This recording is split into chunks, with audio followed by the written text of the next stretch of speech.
Hi, நாங்க மது. நம்ம வீட்லேயே மேங்கோ ஐஸ்கிரீம் எப்படி பண்ணுறதுன்னு பார்க்கலாமா? அதுக்கு 3 மேங்கோஸ் எடுத்துக்கலாம். அதை ஸ்கின்னை பீல் பண்ணிக்கலாம். பீல் பண்ணிவிட்டு கட் பண்ணிக்கலாம். கட் பண்ணி எடுத்து வச்சுட்டு கட் பண்ணி ஒரு கப்பில் போட்டு 3 இல்லைன்னா 4 மணி நேரம் ஃப்ரீஸ் பண்ணி எடுத்து வச்சுக்கலாம்.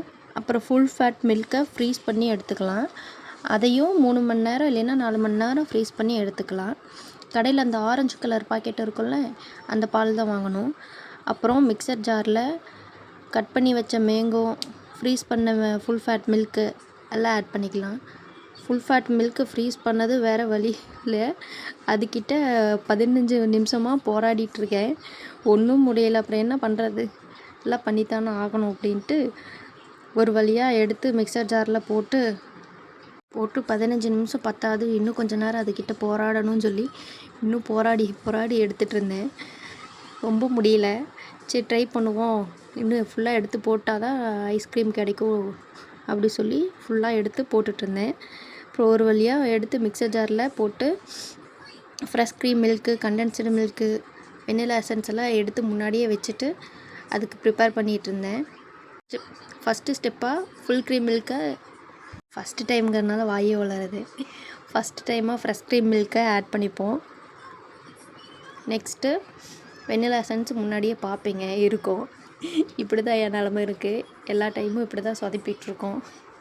அந்த அவுட்புட் நம்ம நினச்ச மாதிரி வந்துடும். ஃப்ரெஷ் க்ரீம் மில்க் ஆட் பண்ணிவிட்டு இப்போ பாருங்கள், இப்போவும் வளரிட்டு தான் இருக்கேன். ஃப்ரெஷ் க்ரீம் மில்க்கு சொல்கிறேன். கண்டென்ஸ்டு மில்க்கு ஒரு ஸ்பூன் எடுத்துப்போம். வேணுங்கிற மாதிரி அளவுக்கு போட்டுக்கலாம், நம்ம எடுத்துருக்க குவான்டிட்டி பொறுத்து. நான் 3 ஸ்பூன் ஆஃப் கண்டென்ஸ்டு மில்க் எடுத்திருக்கேன். கண்டென்ஸ்டு மில்க் ஆட் பண்ணால் நல்லாயிருக்கும், ட்ரை பண்ணி பாருங்கள். நான் அமுல்ங்கிற பிராண்டில் எடுத்திருக்கேன். அது என் ஹஸ்பண்ட் பாயாசம் செய்கிறதுக்கு வாங்கி வச்சார். அதை நம்ம ஐஸ்கிரீம் செய்கிறதுக்கு யூஸ் பண்ணிக்கலாம்னு சொல்லி எடுத்துகிட்டு வெண்ணிலா எசன்ஸு அந்த ஸ்மெல்லுக்கு மட்டும் கொஞ்சமாக இருந்தால் போதும். அதோட கேப்லேயே நீங்கள் மெஷர் பண்ணி ஊற்றிக்கலாம். நான் அந்த ஸ்பூனில் கொஞ்சமாக ஊற்றிருக்கேன்.